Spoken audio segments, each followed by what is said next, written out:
ویسے ایک بات میرے ذہن میں آ رہی تھی کہ گولی مجھے لگی ہے اور روح تمہاری نکل رہی ہے، بہن نے اسے گھورا۔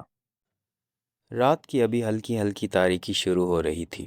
آسمان پر دن کی مدھم روشنی کہیں دور افق میں سمٹ رہی تھی۔ ہسپتال کی راہداری میں معمول کی گہما گہمی جاری تھی۔ کبھی کوئی نرس ایک کمرے سے دوسرے کمرے میں جا رہی تھی، کہیں پر لواحقین مریض کو اسٹریچر پر لے جا رہے تھے، کہیں لوگ دیوار کے ساتھ رکھے بینچوں پر اداس چہروں کے ساتھ بیٹھے تھے۔ انہی میں علیشہ اور اس کی ماں سکینہ بی بی بھی ڈاکٹر کا انتظار کر رہی تھی، جبکہ سحر کمرے کے باہر بے چینی کے عالم میں چکر لگا رہی تھی۔ کافی دیر کے بعد کمرے کا دروازہ کھلا اور ڈاکٹر باہر نکلا۔ وہ تینوں پریشانی کے عالم میں ڈاکٹر کی طرف بڑھی۔ ڈاکٹر صاحب، عمر کی حالت کیسی ہے اب؟ سکینہ بی بی نے پریشانی کے عالم میں پوچھا۔ گھبرانے کی ضرورت نہیں ہے، فی الحال پیشنٹ کی حالت پہلے سے بہتر ہے، ڈاکٹر نے قدرے اطمینان سے بولا۔ ڈاکٹر کے یہ الفاظ سنتے ہی جیسے سب کی رکی ہوئی سانسیں بحال ہو گئی ہوں۔ ڈاکٹر نے اپنی بات جاری رکھی، لیکن گولی کا زخم کافی گہرا ہے، اس لیے خطرہ ابھی مکمل طور پر ٹلا نہیں ہے۔ پیشنٹ کو سخت آرام کی ضرورت ہے۔ زیادہ حرکت، ذہنی دباؤ یا کوئی بھی لاپرواہی دوبارہ اس کی حالت خراب کر سکتی ہے۔ فی الحال ہم اسے ڈسچارج نہیں کریں گے، کم از کم 2 یا 3 دن اسے ہسپتال میں آبزرویشن میں رکھنا ہوگا۔ اگر اسی دوران اس کی حالت میں مزید بہتری ہوئی اور کوئی سنجیدگی سامنے نہ آئی تو آپ 2 دن تک اسے گھر لے جا سکتے ہیں۔ ڈاکٹر صاحب، کیا ہم ان سے مل سکتے ہیں؟ سحر نے بے چینی سے پوچھا۔ جی، لیکن پیشنٹ سے زیادہ دیر بات نہیں کرنی، اسے آرام کی ضرورت ہے۔ کوشش کریں اس سے زیادہ سوال جواب نہ کریں اور کوئی ایسی بات بھی نہ کریں جس سے ذہنی دباؤ یا پریشانی ہو۔ ڈاکٹر کے جاتے ہی تینوں کمرے میں داخل ہوئیں۔ عمر بستر پر نیم دراز تھا، بازو پہ ڈرپ لگی ہوئی تھی، پیٹ پہ پٹی بندھی ہوئی تھی اور چہرے پر کمزوری کے آثار نمایاں تھے۔ جیسے ہی اس کی نظر دروازے پر اٹھی، اس کے منہ سے بے اختیار نکلا، امی۔ سکینہ بی بی کی بھی آنکھیں نم ہو گئیں اور وہ خود کو روک نہ سکی اور تیزی سے عمر کی طرف بڑھیں اور ماتھے کو چوم کر پیار کرنے لگی۔ علیشہ بھی دوڑ کر عمر کے پاس گئی اور نم آنکھوں کے ساتھ عمر کے ہاتھ کو چومنے لگی۔ علیشہ، تم ٹھیک ہو؟ عمر نے اس کے سر پر ہاتھ رکھتے ہوئے پوچھا۔ بھائی، گولی آپ کو لگی ہے اور آپ مجھ سے پوچھ رہے ہیں؟ علیشہ نے آنکھوں سے آنسو پوچھتے ہوئے کہا۔ ہاں، کیونکہ میں تم لوگوں کے آنکھوں میں آنسو نہیں دیکھ سکتا۔ اسی دوران عمر کی نظر سحر پر پڑی۔ وہ دروازے کے قریب خاموش ٹھہری تھی۔ سحر، تم وہاں کیوں ٹھہری ہو؟ عمر نے حیرانی سے پوچھا۔ سکینہ بی بی نے سحر کی طرف دیکھا اور ہلکی سی مسکراہٹ کے ساتھ بولی، بیٹا، سحر بھی تمہاری خبر سن کر ہمارے ساتھ ہسپتال آئی تھی، تب سے 1 منٹ بھی سکون سے نہیں بیٹھی۔ کبھی ڈاکٹر کے پاس جانا، کبھی بلڈ کا انتظام کرنا، کبھی نرس کو بلانا، اسے بس تمہاری ہی فکر لگی ہوئی تھی۔ سحر نے فوراً نظریں جھکا لیں، جیسے سکینہ بی بی نے اس کے دل کی کیفیت سب کے سامنے رکھ دی ہو۔ خالہ، اب بس زیادہ باتیں نہ کریں، ڈاکٹر نے زیادہ باتیں کرنے سے منع کیا ہے، اسے آرام کرنے دیں۔ عمر، اچھا، تم ڈاکٹر کب سے بن گئی؟ سحر، جب سے تم مریض بنے ہو۔ بس اب تم دونوں لڑائی شروع نہ کر دینا یہاں، سکینہ بی بی نے دونوں کی طرف دیکھ کر بولا۔ امی، گھر سب ٹھیک ہے نا؟ ابو اور ہینا ٹھیک ہیں؟ ہاں بیٹا، ٹھیک ہیں سب۔ تمہارے ابو کو اس بارے میں کچھ نہیں پتا، لیکن اب بتانا پڑے گا۔ تم فکر مت کرو، میں سب سنبھال لوں گی۔ بیٹا سحر، تمہارے گھر والے بھی تو پریشان ہو رہے ہوں گے، سکینہ بی بی نے سحر کو مخاطب کرتے ہوئے کہا۔ جی خالہ، میں نے امی کو فون کر کے سب بتا دیا تھا کہ میں آپ لوگوں کے ساتھ ہسپتال آئی ہوں۔ آپ لوگ گھر سے ہو آئے، میں یہاں عمر کے ساتھ ٹھہر جاتی ہوں، سحر نے جواباً کہا۔ امی، ویسے سحر یہاں کچھ دیر ٹھہر جائے، ہم گھر سے ہو آتے ہیں، عمر بھائی کا بھی کچھ سامان اور کپڑے لانے ہیں، علیشہ نے سحر کی خواہش کو بھانپتے ہوئے کہا۔ سکینہ بی بی نے سحر کے سر پر ہاتھ رکھتے ہوئے کہا، ٹھیک ہے بیٹا، اس کا خیال رکھنا، ہم بس تھوڑی دیر میں واپس آ جائیں گے۔ یہ کہتے ہی دونوں کمرے سے باہر چلی گئیں۔ کمرے میں گہری خاموشی تھی۔ عمر بستر پر لیٹا چھت کو دیکھ رہا تھا، جبکہ سحر کرسی پر بیٹھی اسے چور نگاہوں سے دیکھ رہی تھی۔ ایسے لگ رہا تھا جیسے دونوں میں بہت سی باتیں ہیں کرنے کو، مگر شروع کرنے کے لیے کوئی بہانہ نہ مل رہا ہو۔ آخرکار عمر نے خاموشی توڑی۔ ویسے تم چپ بالکل اچھی نہیں لگتی، ایسے لگتا ہے جیسے کسی نے ریڈیو بند کر دیا ہو۔ سحر عمر کو گھورتے ہوئے دیکھ کر بولی۔ مجھے ریڈیو کہا؟ جی ہاں، باتوں کی فیکٹری، جیسے بندریا کو مائک دے دیا ہو کسی نے۔ اور تم، خڑوس خان، مسٹر بین بھی تم سے اچھا ہے۔ وہ بھی اچھے ایکسپریشن دے دیتا ہے۔ عمر نے ہنس کر کہا، خروس خان، یہ کیسا نام ہے؟ میں نے تمہارا نام رکھا ہے کیونکہ تم ہر وقت خروس بنے پھرتے ہو، سحر نے جواباً کہا۔ ویسے ایک بات میرے ذہن میں آ رہی تھی کہ گولی مجھے لگی ہے اور روح تمہاری نکل رہی ہے، سحر نے اسے گھورا۔ بہت مذاق سوچ رہا ہے عمر، میں تو بس حیران ہوں، مریض میں ہوں اور اتنی پریشان تم ہو رہی ہو، سحر نے خفگی سے منہ دوسری طرف کرتے ہوئے کہا۔ ہاں، کیونکہ تمہیں اپنی جان کی تو کوئی فکر ہے نہیں، کسی اور کو تو کرنی پڑے گی نا۔ عمر کے ہونٹوں پر ہلکی سی مسکراہٹ آئی۔ عمر نے کچھ کہنے کی بجائے پاس رکھی میز کی طرف ہاتھ بڑھایا جہاں پانی کا گلاس رکھا تھا۔ گلاس تک ہاتھ پہنچنے سے پہلے ہی زخم میں اچانک شدید کھنچاؤ اٹھا۔ عمر کے چہرے کا رنگ بدل گیا، اس کے ہونٹوں سے بے اختیار ایک دبی ہوئی کراہ نکلی۔ سحر ایک دم گھبرا کر اٹھ کھڑی ہوئی۔ کیا ہوا؟ وہ فوراً اس کے قریب آئی۔ عمر نے درد برداشت کرتے ہوئے آنکھیں بند کر دیں۔ سحر کی آواز میں گھبراہٹ صاف سنائی دے رہی تھی۔ تمہیں کس نے کہا تھا اٹھنے کے لیے؟ میں بیٹھی ہوئی ہوں نا، مجھے بتا دیتے۔ اس نے فوراً پانی کا گلاس اٹھایا اور عمر کے قریب کرتے ہوئے بولی، یہ لو، پانی پیو، آہستہ۔ عمر پانی پیتے ہوئے سحر کو دیکھتا رہا، کچھ دیر تک خاموش رہا، پھر دھیمی آواز میں بولا، ابھی مجھے اتنا سا درد ہوا اور تم اتنی پریشان ہو گئی، اگر گولی لگنے سے واقعی کچھ ہو جاتا تو؟ سحر نے غصے سے اسے دیکھ کر بولا، لگتا ہے گولی لگنے کے بعد عقل بھی ختم ہو گئی ہے، اتنی فضول باتیں کر رہے ہو۔ عمر ہلکا سا مسکرایا، اچھا، تو تمہیں میری عقل کی بھی فکر ہے؟ سحر نے فوراً تکیہ اٹھا کر اس کی طرف بڑھایا، مگر زخم یاد آتے ہی ہاتھ روک لیا۔ ٹھیک ہو جاؤ، پھر تمہیں بتاؤں گی عقل کس کی ختم ہوئی ہے۔ سحر کا غصہ اچانک مدھم پڑ گیا اور اس کی نظریں عمر کے زخم پر جا ٹھہریں۔ کیا ہوا؟ ابھی تو ہنس رہی تھی۔ عمر نے سحر کی مسکراہٹ غائب ہوتے دیکھ کر پوچھا۔ کچھ نہیں، سحر دوبارہ سے کرسی پر سنجیدہ ہو کر بیٹھ گئی۔ کل جو ہوا وہ سوچ رہی ہو؟ عمر نے کہا۔ سحر نے دھیمی آواز میں سر ہلاتے ہوئے کہا، ہاں، تمہیں پتہ ہے کل جب تمہیں گولی لگی تھی اور تم اسٹریچر پر لے جا رہے تھے، تمہیں اس حالت میں دیکھ کر جیسے میری جان نکل رہی تھی۔ اس بار عمر کے چہرے پر مسکراہٹ نہیں تھی اور اس نے سحر کی طرف دیکھتے ہوئے کہا، اتنا ڈر گئی تھی تم؟ سحر نے نظریں جھکا کر بولا، ہاں، پر کیوں؟ عمر نے ایک اور سوال کیا۔ کچھ لوگوں کے ساتھ خون کا رشتہ نہیں ہوتا، لیکن پھر بھی وہ بہت اہم ہوتے ہیں اور زندگی میں اتنی خاموشی سے شامل ہو جاتے ہیں کہ ہمیں پتہ ہی نہیں چلتا کہ وہ ہماری عادت بن جاتے ہیں۔ کیسی عادت؟ عمر نے حیرانی سے پوچھا۔ اس کا مجھے خود بھی نہیں پتہ، بس یہی کہوں گی کہ کچھ لوگوں کی زندگی صرف ان کی نہیں ہوتی، ان کے ساتھ اور بہت سے لوگ جڑے ہوتے ہیں۔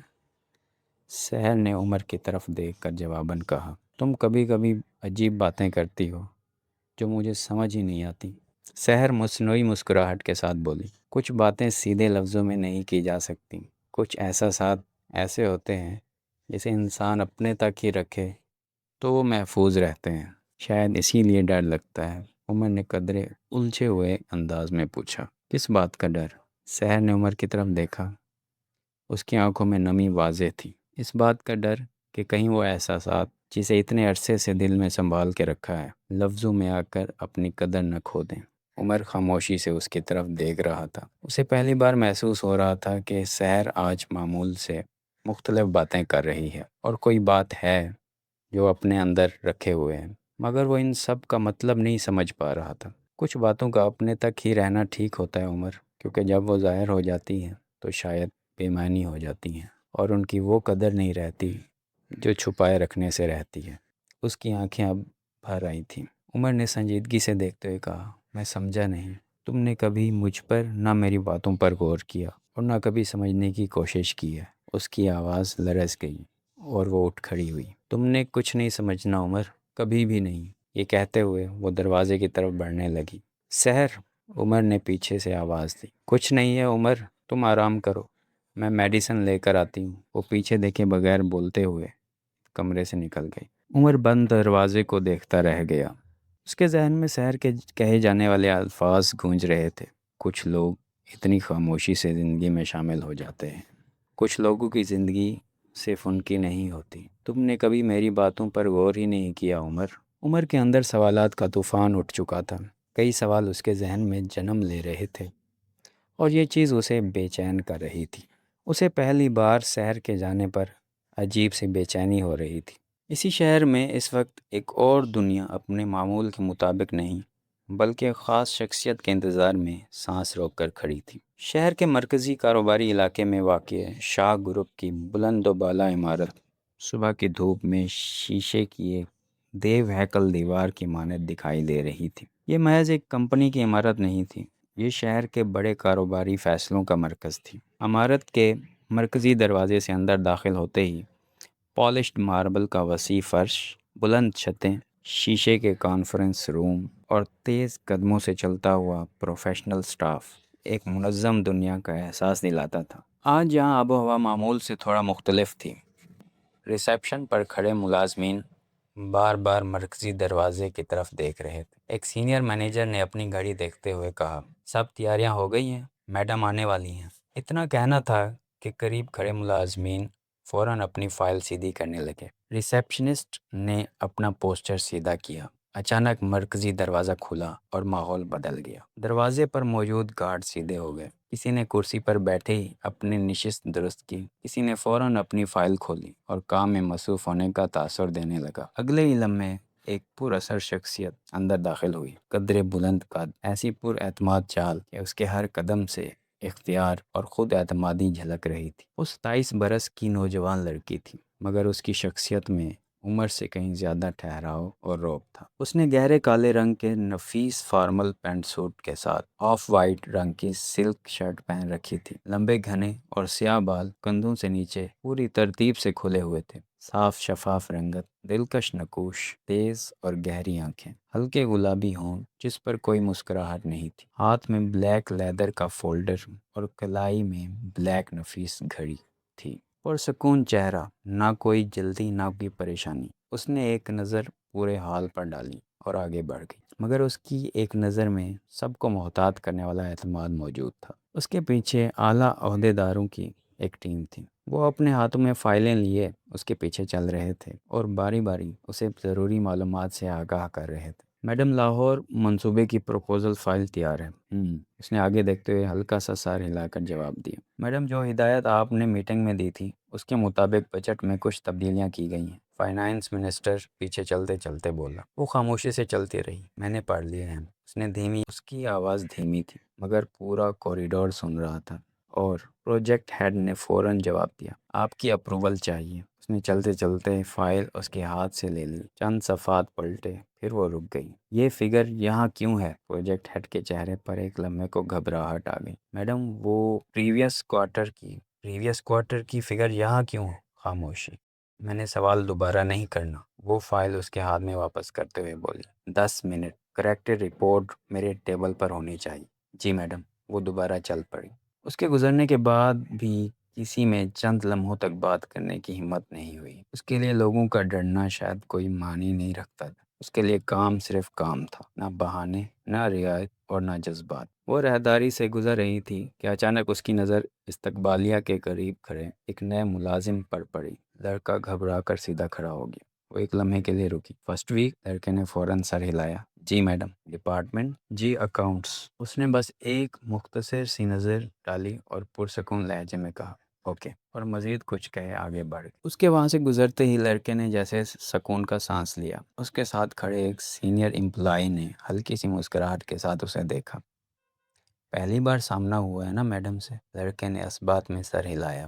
سینئر امپلائی نے دھیمی آواز میں کہا، یہاں ایک بات یاد رکھنا، میڈم کی نظر سے کوئی چیز نہیں بچ سکتی۔ غلطی کتنی معمولی کیوں نہ ہو، وہ فوراً پکڑ لیتی ہیں۔ اس نے نئے امپلائی کے قریب ہو کر بولا، اس لیے اپنا کام ہمیشہ مکمل رکھنا، اور خاص طور پر میڈم کے سامنے غلطی کی گنجائش مت چھوڑنا۔ لڑکے نے فوراً سنجیدگی سے سر ہلایا۔ یہ سمجھ گیا۔ یہ کون ہے؟ نئے لڑکے نے پوچھا۔ سینئر امپلائی کے چہرے پر ایک معنی خیز مسکراہٹ آئی۔ تمہیں نہیں معلوم؟ نہیں، یہ مہرین شاہ ہیں۔ لڑکے کی نظریں فوراً مہرین کی طرف اٹھیں۔ شاہ گروپ کی سی ای او؟ صرف سی ای او نہیں، یہ وہ نام ہے جس کے ایک فیصلے سے کروڑوں کا معاہدہ بنتا بھی ہے اور ختم بھی ہو جاتا ہے۔ کاروباری دنیا میں شاہ گروپ کا نام سن کر بڑے بڑے لوگ میٹنگ کے لیے اپنی مصروفیات تک بدل لیتے ہیں۔ وہ ذرا رکا۔ اور ایک بات یاد رکھنا۔ کیا؟ میڈم ایک بار غلطی معاف کرتی ہیں، دوسری بار یہ موقع نہیں دیتا۔ مہرین اپنے کیبن کے قریب پہنچ چکی تھی۔ وہ رکی، ایک لمحے کے لیے ایک نظر ہال میں کام کرتے ہوئے اسٹاف پر ڈالی اور پھر کیبن میں چلی گئی۔ دروازہ بند ہوا۔ باہر کھڑے ملازمین نے دوبارہ اپنے کام شروع کر دیے۔ اس کے وسیع کیبن میں ہر چیز منظم طریقے سے اپنی جگہ رکھی ہوئی تھی۔ سامنے شیشے کی ایک بڑی میز تھی جس پر ترتیب سے چند ڈاکومنٹس رکھے تھے، جبکہ میز کے سامنے ایک نفیس کرسی موجود تھی۔ وسیع و عریض شیشے کی دیوار کے پار بلند عمارتیں، سڑکوں پر دوڑتی گاڑیاں اور دور تک پھیلا ہوا شہر، سب کچھ اس بلندی سے غیر معمولی طور پر چھوٹا دکھائی دے رہا تھا۔ مہرین چند لمحے خاموش کھڑی شہر کو دیکھتی رہی، پھر آہستہ سے اپنی کرسی کی جانب بڑھی اور میز کے پیچھے رکھی مخصوص کرسی پر بیٹھ گئی۔ دروازے پر ہلکی سی دستک ہوئی۔ میڈم، اندر آ سکتا ہوں؟ مہرین نے نظریں فائل سے ہٹائے بغیر مختصر سا جواب دیا۔ آ جاؤ۔ دروازہ کھلا تو مینیجر ہاتھ میں فائل لیے متحد انداز میں اندر داخل ہوا۔ وہ ٹیبل کے سامنے رک کر بولا، میڈم، اکاؤنٹ اسسٹنٹ کے ہونے والے انٹرویوز کی رپورٹ تیار ہو گئی ہے۔ مہرین نے فائل سے نظریں اٹھائیں۔ رپورٹ؟ جی میڈم، تمام امیدواروں کی تفصیلات اور انٹرویو کے دوران ان کی کارکردگی سب شامل ہیں۔ مہرین نے کرسی کی پشت سے ٹیک لگائی اور چند لمحے اسے خاموشی سے دیکھتی رہی، پھر ہاتھ بڑھا کر رپورٹ دینے کا اشارہ کیا۔ جی میڈم۔ اس نے فائل میز پر رکھ دی۔